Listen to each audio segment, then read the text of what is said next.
رکھیے. اور جب لوگ لوگوں کو اہم سمجھتے تو ان کی ہر چیز کو نفع بخش سمجھتے, جو میں نے کہا فائدے مند سمجھتے. اس کا بھی ایگزامپل دیتا ہوں. ایک کامن ڈریس کوڈ ہے جو ہم لوگ, جیسا ایک کامن کپڑا ہے جو لوگ عام طور سے پہنتے ہیں, مرد عورتیں سب پہنتی ہے, کامن ہو چکا ہے آج کل. اس کو بولتے ہیں جینس. جینس ہوتا ہے نا, ایک قسم کی پینٹ ہوتی ہے, اور اس پہ کچھ لوگ ٹی شرٹس وغیرہ پہنتے ہیں, ہے نا. اور کتنا رف کپڑا ہوتا ہے, موٹا کپڑا ہوتا ہے. اور جو لوگ جانتے ہیں, جو لوگ کپڑوں کے بارے میں, ڈیزائنس کے بارے میں جانتے ہیں, کپڑوں کے فیشن کے بارے میں جانتے ہیں, وہ اس بات کو سمجھیں گے کہ ثابت جینس کے مقابلے میں پھٹی ہوئی جینس مہنگی ہوتی ہے. اور وہ بھی خاص جگہوں پہ پھٹی ہوئی, تھائز پہ پھٹی ہوئی, پیچھے کے حصے یہاں پھٹی ہوئی.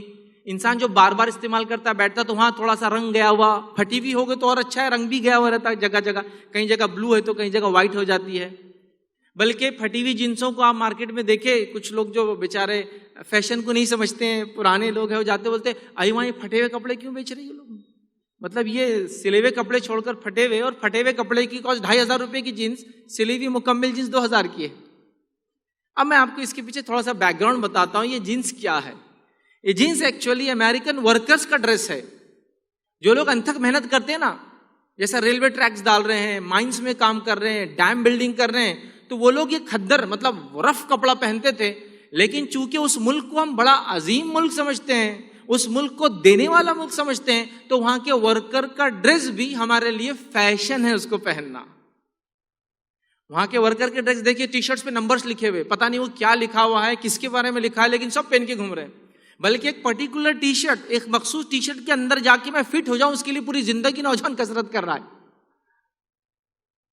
تو گویا آپ نے جب کسی کو یہ سمجھا کہ یہ لوگ نفع بخش ہے, تو وہاں کے کام کرنے والوں کا لباس بھی پورے ملکوں کے لیے اور دنیا کے لیے فیشن بن بیٹھا.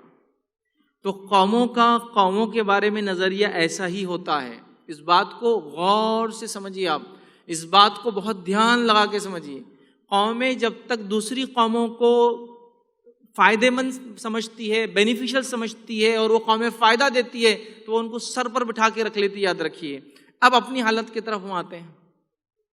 آج مسلمانوں سے مختلف باتیں کہی جا رہی ہے, مختلف چیزیں بولی جا رہی ہے, مختلف سوالات کیے جا رہے ہیں. آپ کے ڈریس پر سوال, آپ کے پردے پہ سوال, آپ کی داڑھی پر سوال, آپ کے شادی پر سوال, آپ کے طلاق پر سوال, آپ کے کھانے پر سوال, کھانے میں آپ کیا کھاتے اس پر سوال, شادی بیاہ کرتے تو کن سے کرتے اور کیوں کرتے اس پر سوال. تو گویا ایسا کوئی زندگی کا شعبہ باقی نہیں جس پہ آپ کے بارے میں سوال اٹھایا جا رہا ہے. وجہ کیا ہے اس کے پیچھے؟ قومیں کیوں اس طرح سے سوال کر رہی دوسری قوموں سے؟ آپ بولیں گے سیاسی وجہ ہے. سیاست تو پہلے سے چلتی آ رہی ہے نا. سیاست کے دنیا میں آج ہے. سیاست تو آپ جب سے ہیومینٹی ہے, جہاں بھی وہ کمیونٹیز میں آئی, سوشل ہوئی ایک ساتھ, تو پالیٹکس تو موجود ہے. لیکن ایسا حال تو آج سے 100-200 سال پہلے نہیں تھا. تو کیا ہوا؟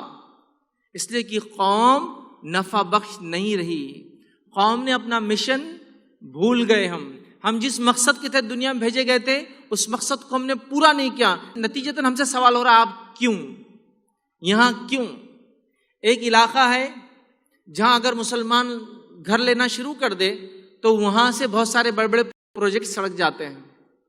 وہاں کوئی اچھا مارکیٹ ڈیولپ نہیں ہوتا, یہ بات یاد رکھیے. بلکہ کچھ ایریاز میں تو ایسا مخصوص کر دیا گیا کہ یہی ایریا میں آپ گھر لے سکتے, دوسری جگہ میں تو آپ گھر بھی اور زمین بھی لے نہیں سکتے. تو کیوں ہو رہا ہے یہ؟ اس کے بارے میں کیا ہم نے غور و فکر کیا؟ ہم نے غور و فکر نہیں کیا. یاد رکھیے, ایک صدی سے زیادہ گزر گئی. یاد رکھیے, یا ہم اس ملک کے اندر 75 سال اس کی آزادی کو ہو گئی. یاد رکھیے, کیوں ہم سے سوال ہو رہا ہے؟ اپنے آپ سے سوال کرو, جاننے کی کوشش کرو.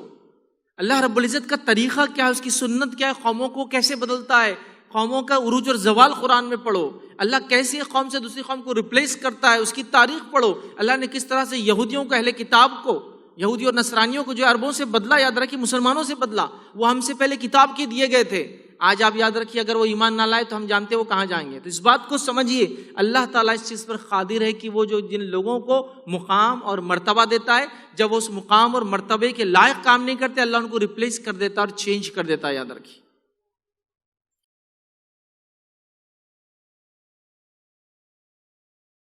السلام علیکم. آپ بھی ہمارے اس کام میں تعاون کریں اپنی زکات و صدقات کے ذریعے. ڈونیشن ڈیٹیلز کے لیے ڈونیٹ اس پر کلک کریں. اگر آپ کو ہمارے ویڈیوز پسند آئے ہیں تو اسے شیئر کریں اور سب کے حقدار بنیں. روزانہ ہمارے ویڈیوز کو پانے کے لیے ہمارے یوٹیوب چینل کو سبسکرائب کریں اور بیل آئکن دبائیں. ہم سے دیگر سوشل میڈیا پر جڑنے کے لیے ویڈیو میں دیے گئے آئی ڈی کو سرچ کریں. جزاک اللہ.